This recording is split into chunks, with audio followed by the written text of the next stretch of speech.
बिहार में दो बड़े घोटाले, मचा हड़कंप, प्रशासन का एक्शन, करोड़ों जब्त। बिहार में लगातार हो रहे घोटाले कई सवाल पूछ रहे हैं, क्योंकि इन घोटाले की कहानी बिहार में कभी रुकती नहीं है। आज भी हम आपको जिन दो घोटालों के बारे में बताएंगे, वो कई सवालों को पूछने पर मजबूर करेंगे, जिसे आज हम टंके की चोट पर पूछेंगे। ये मामला आप ही से जुड़ा हुआ है। आपको बताएंगे कैसे करोड़ों का घोटाला बिहार में चर्चा का विषय बन गया और इस मामले में अब आखिर क्या हो रहा है। नमस्कार, कैपिटल टीवी का खास शो बेबाक सवाल देख रहे हैं आप। मैं हूं आपके साथ हर्ष भारद्वाज। सवाल यह है कि आखिर इन घोटालों की कहानी का अंत कब होगा। सवाल और भी हैं। बिहार में बार बार क्यों हो रहे घोटाले? अनगिनत घोटालों का क्यों नहीं होता अंत? खनन घोटाले में क्यों हुई करोड़ों की वसूली? करोड़ों की वसूली से सुधरेंगे घोटालेबाज? एसीएसपी घोटाले का क्या है पूरा सच? सेंट्रल बैंक ऑफ इंडिया के बैसा क्षेत्र में सामने आए सीएसपी घोटाले ने पूरे इलाके को झकझोर कर रख दिया है। इस मामले में गिरफ्तार मुख्य आरोपी इंतसार आलम से पुलिस की लगातार पूछताछ जारी है, जिसमें एक के बाद एक कई बड़े चौंकाने वाले खुलासे हो रहे हैं। पुलिस अधिकारियों के मुताबिक आरोपी ने बेहद सुनियोजित तरीके से पिछले 5 से 6 सालों के दौरान लगभग 259 खाता धारकों के बैंक खातों से करीब 2 करोड़ 90 लाख रुपए से ज्यादा की अवैध निकासी और ट्रांसफर कर डाले। ये पूरा फर्जीवाड़ा मोजाबारी गांव में संचालित एक सीएसपी यानी कस्टमर सर्विस पॉइंट के माध्यम से किया जा रहा था, जहां ग्रामीण और कम पढ़े लिखे लोगों को अपना मुख्य निशाना बनाया गया। ये पूरा फर्जीवाड़ा मोजाबारी गांव में संचालित एक सीएसपी यानी कस्टमर सर्विस पॉइंट के माध्यम से किया जा रहा था। ग्रामीण और कम पढ़े लिखे लोगों को निशाना बनाया जाता था। जांच में ये बात भी सामने आई है कि आरोपी खाता धारकों के बैंक खाते, आधार नंबर, मोबाइल ओटीपी और बायोमेट्रिक जानकारी का दुरुपयोग कर चुपचाप उनके खातों से पैसे निकाल लिए जाते थे। कई पीड़ितों को महीनों तक इस बात की जानकारी ही नहीं हो पाती थी कि उनके खाते से रकम गायब हो रही है। जब लोग बैंक पहुंचते और पासबुक अपडेट करवाते, तब उन्हें लाखों रुपए की गड़बड़ी का पता चलता। मामले में पुलिस ने क्या कहा? हालांकि पुलिस का कहना है कि आरोपी बैंकिंग सिस्टम की कमजोरियों और ग्रामीण ग्राहकों की जागरूकता की कमी का फायदा उठाता था। वो लोगों का विश्वास जीतने के लिए सामान्य बैंकिंग सेवाएं देता था, लेकिन अंदर ही अंदर खातों से धीरे धीरे रकम निकालता रहता था, ताकि किसी को अचानक शक ना हो। कुछ मामलों में छोटे छोटे ट्रांजैक्शन किए गए, जबकि कई खातों से बड़ी रकम अलग अलग खातों में ट्रांसफर की गई। जांच एजेंसियों को शक है कि इस पूरे खेल में अन्य लोगों की भी संलिप्तता हो सकती है। इसलिए पुलिस अब आरोपी के संपर्क में रहे लोगों, बैंकिंग रिकॉर्ड और मोबाइल डाटा की भी जांच कर रही है। पुलिस ने आरोपी के कब्जे से कई महत्वपूर्ण दस्तावेज, इलेक्ट्रॉनिक डिवाइस, बैंक रिकॉर्ड और संदिग्ध लेन देन से जुड़े कागजात भी बरामद किए हैं। आर्थिक अपराध शाखा ने भी की जांच। आर्थिक अपराध शाखा और साइबर विशेषज्ञ भी इस मामले की तकनीकी जांच में जुट गए हैं, ताकि ये पता लगाया जा सके कि पैसे किन खातों में भेजे गए और इस नेटवर्क में कितने लोग शामिल थे। इस घटना के सामने आने के बाद पूरे इलाके में भय और गुस्से का माहौल है। जिन लोगों की मेहनत की कमाई खातों से गायब हो गई, उनमें से कई परिवार अब आर्थिक संकट से गुजर रहे हैं। किसी ने खेती के लिए पैसा जमा किया हुआ था, तो किसी ने बच्चों की पढ़ाई के लिए, तो किसी ने बेटी की शादी के लिए, तो किसी ने इलाज के लिए, और ये जीवन भर की बचत अब उनकी डूब गई, यानी धोखाधड़ी से ये ले ली गई। अचानक खाते खाली हो जाने से लोगों का बैंकिंग व्यवस्था से अब भरोसा डगमगा गया है। ग्रामीणों का कहना है कि अगर समय रहते मामले का खुलासा नहीं होता, तो ये घोटाला और बड़ा रूप ले सकता था। स्थानीय लोगों ने प्रशासन से मांग की है कि पीड़ित खाता धारकों की रकम जल्द वापस दिलाई जाए और इस मामले में शामिल सभी आरोपियों के खिलाफ कठोर कार्रवाई हो।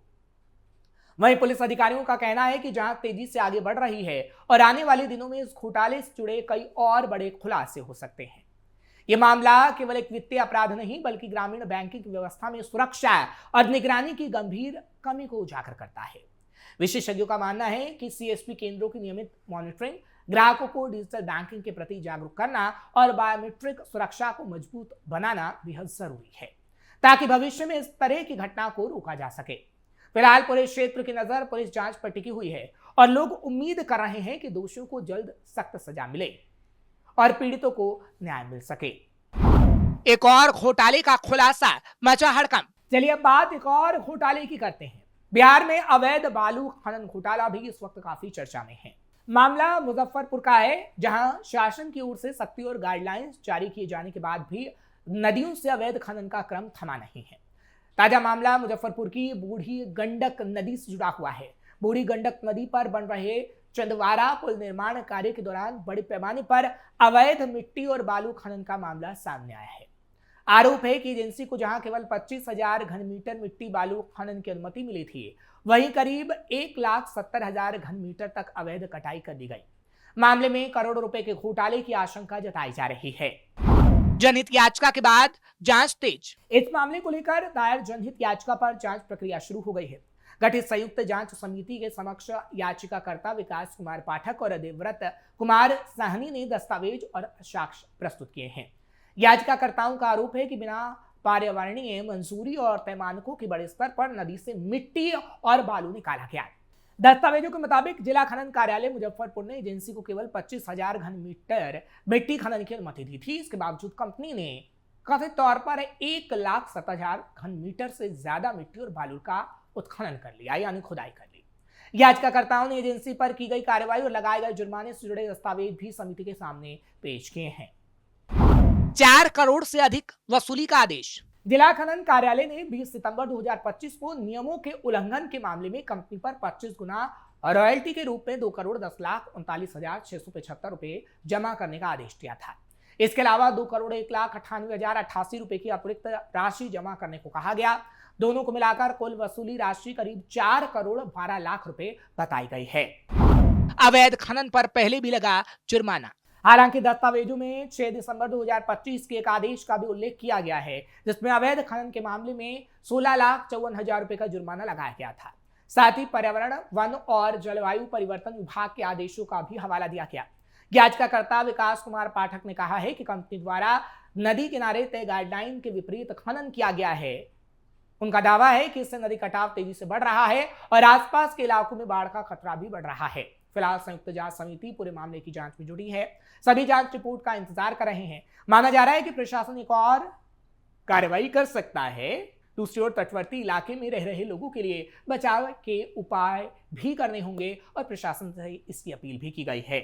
क्यों बार बार सामने आते हैं ऐसे घोटाले? स्थानीय स्तर पर मिलीभगत।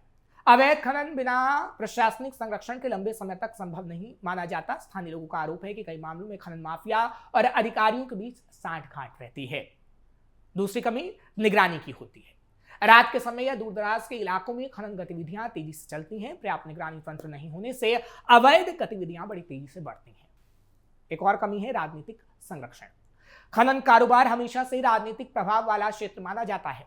कई बार कार्रवाई शुरू होने से पहले ही सूचनाएं लीक हो जाती हैं और तगड़ी कार्रवाई नहीं हो पाती। क्या कहता है कानून? भारत में खनन गतिविधियों को नियंत्रित करने के लिए कई कानून मौजूद हैं, जिसमें पर्यावरण संरक्षण अधिनियम, खनिज अधिनियम और राज्य खनन नियम शामिल हैं।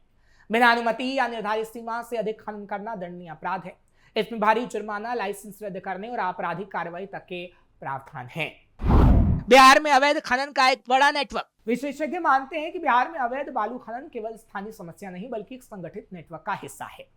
राज्य के कई जिलों में नदियों से अवैध खनन की शिकायतें लगातार सामने आती रही हैं। इससे सरकार को राजस्व नुकसान तो होता ही है, साथ ही पर्यावरणीय संकट भी गहरा जाता है। यानी ये कहा जा सकता है कि इन घोटालों ने कमियों को भी उजागर किया है और सरकार के उस एक्शन को भी जो लगातार इस वक्त हो रहे हैं। आगे आने वाले समय में सरकार और बड़े एक्शन लेती है या फिर नहीं, ये तो देखने वाली बात होगी, क्योंकि बिहार में लगातार ये घोटाले सामने आते हैं, जिसमें कई लोगों की गिरफ्तारी तो होती है, छापा भी पड़ता है, मामला कोर्ट के अंदर भी जाता है, लेकिन ऐसे मामलों में कमी नहीं आती। जिसके बाद हम सवाल पूछते हैं और ये 2 बड़े घोटाले जब हम आपको बता रहे हैं तो ये आप लोगों से ही जुड़े हुए हैं, इसलिए बेबाकी से आज सवाल पूछा है, कल भी पूछेंगे। आपको ये खबर कैसी लगी कमेंट सेक्शन में जरूर बताएं। खबर को लाइक शेयर करें। कैपिटल टीवी को सब्सक्राइब करना मत भूलेगा।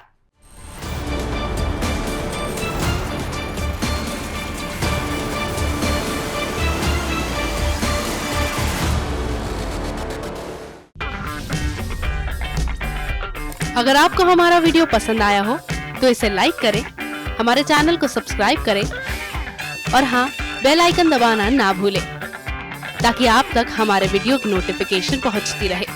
आप अपना सुझाव हमें कमेंट बॉक्स में दे सकते हैं। हमारे साथ जुड़ने के लिए शुक्रिया।